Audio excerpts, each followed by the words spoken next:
Hello viewers, welcome to my YouTube channel Chem Corona. In this video, we are going to see how we can remember the structure of tetracyclines. What are tetracyclines? Tetracyclines are broad spectrum antibiotics which are useful against gram-positive and gram-negative bacteria. Now let us see how we can draw the structure of tetracyclines. Tetracyclines contain 4 cyclic rings, that is ring A, ring B, ring C and ring D. Ring D is aromatic in nature. So this total skeleton is called as octahydronaphthacene skeleton.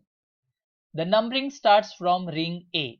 So ring A gets position 1, 2, 3, 4, 4A, 5, 5A, 6, 6A, 7, 8, 9, 10, 11, 11A, 12 and 12A.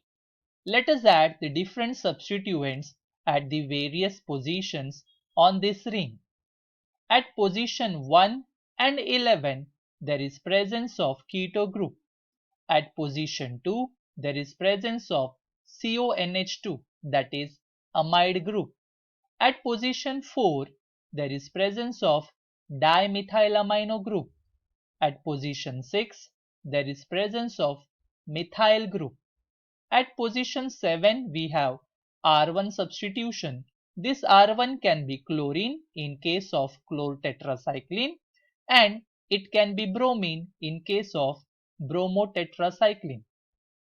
At position 3, 6, 10, 12 and 12A we have OH group and there is unsaturation at carbon number 2 and 3 and carbon number 11A and 12. So in this way we can easily draw the structure of tetracycline.